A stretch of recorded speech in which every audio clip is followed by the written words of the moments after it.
ಬಾರೇ ಬಾ, ನಾನು ಬರ್ಗೆಟ್ ಹೋಗಿದ್ದೀನಿ ನಿನ್ನಂತೋಳು ಮದ್ವೆ ಯಾಕೆ? ತಲೆ ಬಿಡ ಬಿಚ್ಬಿಡ್ತೀನಿ, ಸತ್ತರಿಸ್ಬಿಡ್ತೀನಿ.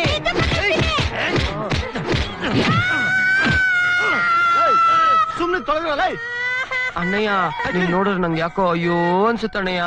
ಬಿಟ್ರೆ ಸಂತಕ್ ತಗೊಳಗ್ ನಿನ್ನ ಮಾರ್ಕೊಂಡ್ಬಿಡ್ತಾಳೆ ಇವಳು. ಅಮ್ಮ ಅಯ್ಯೋ ಅಯ್ಯಪ್ಪ, ನಿನ್ನ ಅಜ್ಜಿ ನನ್ ಕಡೆ ದುಡಿತೇನೆ. ತಗೋ ನಿನ್ನ ಅಜ್ಜಿ, ಸಾರಿ ತಗೊಳ್ಳೆ. ನಾನೇ ಸತ್ತು ಹೋಗ್ತಾ ಇದ್ದೀನಿ, ತಮಾಷೆ ಮಾಡ್ತಿದ್ದೀರಾ?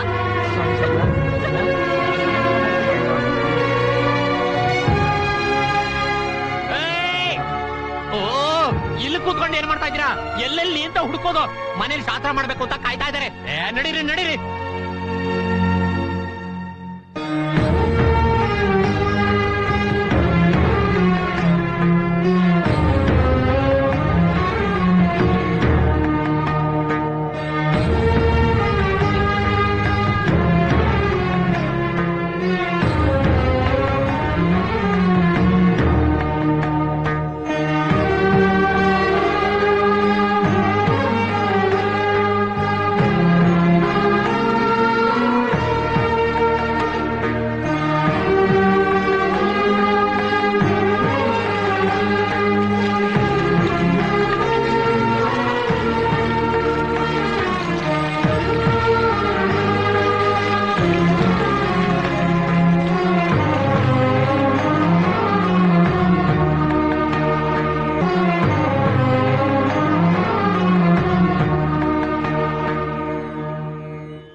ಬೆಳಿಗ್ಗೆ ಸೂರ್ಯೋದಯ ಆಗ್ತಿದ್ದಾಗೆ ಮದುವೆ. ನನ್ ಕೈಯಿಂದ ಮಾಂಗಲ್ಯ ತಗೊಂಡು ಸೋಮಿನ್ ಕುತ್ತಿಗೆ ಕಟ್ಟಬೇಕು. ಅದೇ ಜಾಗದಲ್ಲಿ ನೇಣಕೊಂಡು ಸಾಯ್ಬೇಕಾಗುತ್ತೆ. ಕಿಶೋರ್, ಹೋಗಯ್ಯ, ಇನ್ ನನ್ ಕೈ ಸಹಿಸ್ಕೊಳ್ಳಕ್ಕಾಗಲ್ಲ. ಈ ಸೆಂಟಿಮೆಂಟು ಎಮೋಷನ್ಸ್ ನನಗೆ ಸಾಕಾಗಿದೆ. ಸೌಮ್ಯ ಬಾ, ನಾವಿಬ್ರು ಎಲ್ಲಾದ್ರೂ ಓಡೋಗ್ ಮದ್ವೆ ಆಗ್ಬೋಣ. ಇಲ್ಲ, ನಾನ್ ನಮ್ ತಂದೆನ್ ಬಿಟ್ಟು ಬರೋದಿಲ್ಲ.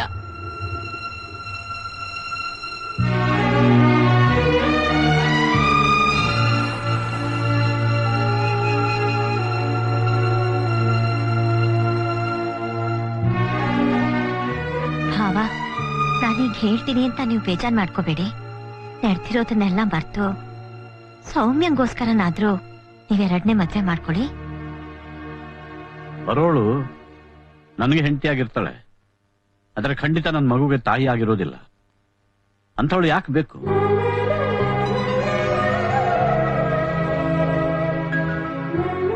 ನನ್ನ ಸುಖ, ನನ್ನ ಸ್ವಾರ್ಥಕ್ಕೋಸ್ಕರ ನನ್ನ ಮಗುವಿನ ಸುಂದರವಾದ ಭವಿಷ್ಯವನ್ನು ಹಾಳು ಮಾಡೋದಕ್ಕೆ ನಾನು ಸಿದ್ಧನಿಲ್ಲ. ಇವತ್ತಿನ ನನ್ನ ನಗು, ನನ್ನ ಸುಖ, ನನ್ನ ಸಂತೋಷ ಎಲ್ಲ ಇವಳೆ. ನನಗೋಸ್ಕರ ನಮ್ ತಂದೆ ತಮ್ಮ ಜೀವನನೇ ತ್ಯಾಗ ಮಾಡಿದ್ದಾರೆ. ಈಗ ನನ್ನ ಸ್ವಾರ್ಥಕ್ಕೋಸ್ಕರ ಅಂತ ತಂದೆಗೆ ಮೋಸ ಮಾಡಲ್ಲ. ಹಾಗಾದ್ರೆ ಬಿಟ್ಬಿಡು ನನ್ನ, ನಾನೇನಾದ್ರೂ ಹೊರಟೋಗ್ತೀನಿ. ನೀವಿಬ್ರೆ ಮದುವೆ ಮಾಡ್ಕೊಂಡು ಹಾಯಾಗಿರಿ. ಮತ್ತೆ ನನ್ ಗತಿ? ಹೋಗ್ ಸಾಯೋಗೆ. ಹೇ ಸೌಮ್ಯ, ನೀನ್ ಇಲ್ದೆ ನಾನ್ ಬದುಕಿರಲ್ಲ ಕಣೆ. ಏನಯ್ಯ ಸುಮ್ನೆ ಬಾಯಿ ಮುಚ್ಕೊಂಡು ನಿಂತ್ಕೊಂಡಿದ್ಯಾ? ಇಷ್ಟು ದಿನ ನೀನ್ ಹೇಳ್ದಂಗೆ ಕೇಳಿದಕ್ಕೆ ಏನಯ್ಯ ಲಾಭ? ಈಗೇನು ಈ ಮದ್ವೆನ ಯಾರ ಕೈಲಿ ನಿಲ್ಸಕ್ಕಾಗ್ತಾ ಇಲ್ಲ. ಈಗೇನ್ ಮಾಡ್ಬೇಕು ಅಂತ ನೀನೇ ಹೇಳು.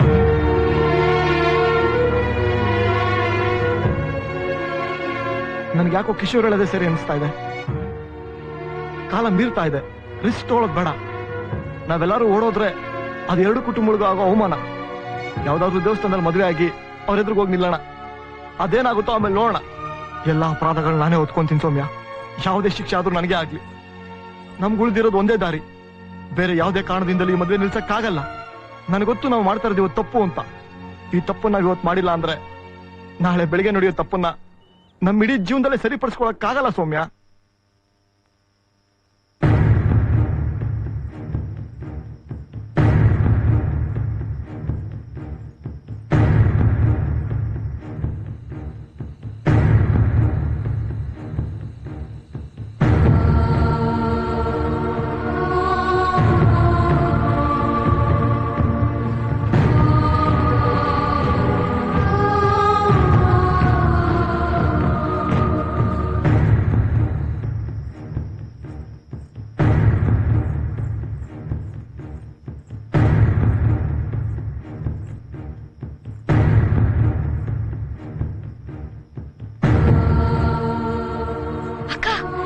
ಏನಾಯ್ತೆ?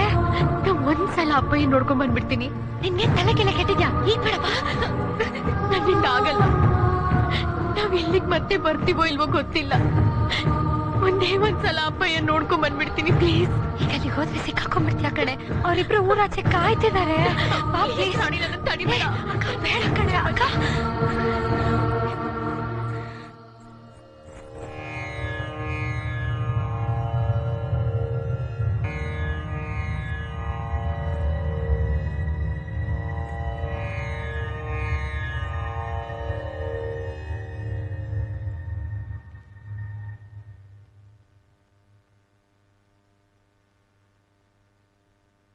ನನ್ನ ಬಿಟ್ಟು ಹೋಗ್ಬೇಡ ಮಗಳೇ, ನನ್ನ ಬಿಟ್ಟು ಹೋಗ್ಬೇಡ.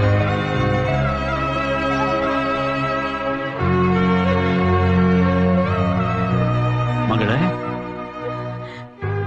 ಯಾಕೋ ಕನ್ನ, ಏನಾಯ್ತು? ನಿದ್ದೆ ಬರ್ಲಿಲ್ವಾ? ಭಯ ಆಗ್ತಿದ್ಯಾ?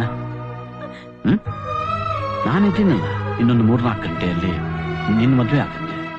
ನೀನು ರಾಣಿ ಇಬ್ರು ಗಂಡನ ಮನೆಗೆ ಹೋಗ್ತೀರ. ಆಮೇಲೆ ಈ ಮನೆ ಬಿಕೋ ಅನ್ನತ್ತೆ. ನಾನು ಒಂಟಿ ಆಗ್ಬಿಡ್ತೇನೆ. ನನ್ನ ಜೊತೆ ಆಟ ಆಡೋಕೆ, ತಮಾಷೆ ಮಾಡೋಕೆ ಯಾರೂ ಇರೋದಿಲ್ಲ. ನೆನೆಸ್ಕೊಂಡ್ರೆ ಕಣ್ಣೀರು ಬರುತ್ತೆ. ಅದಕ್ಕೆ ನಾನೊಂದು ಕೆಲಸ ಮಾಡ್ತೀನಿ. ಅಳಿಯಂದ್ರಿಗೆ ಹೇಗಾದ್ರೂ ಬೇಡ್ಕೋತೀನಿ, ನೀವು ಇಲ್ಲೇ ಇದ್ಬಿಡಿ ಅಂತ. ಅವ್ರು ಒಪ್ಪಿದ್ರೆ ಸರಿ, ಇಲ್ಲಾಂದ್ರೆ ನಾನು ನಿಮ್ ಜೊತೆಯಲ್ಲಿ ಅಲ್ಲಿಗೆ ಬಂದ್ಬಿಡ್ತೀನಿ. ನನಗೇನು ಭಯ ಅಂದ್ರೆ, ನೀನು ಹೊರಟೋದ್ಮೇಲೆ ನಾನು ಸತ್ತು ಹೋಗ್ಬಿಡ್ತೀನೋ ಅಂತ.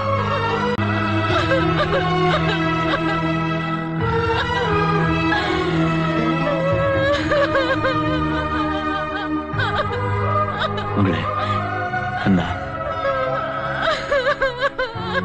ಏನಾಯ್ತು ನನಗೆ ಹೇಳಮ್ಮ. ನನ್ನ ಕ್ಷಮಿಸ್ಬಿಡಿಪ್ಪ. ಯಾಕಮ್ಮ?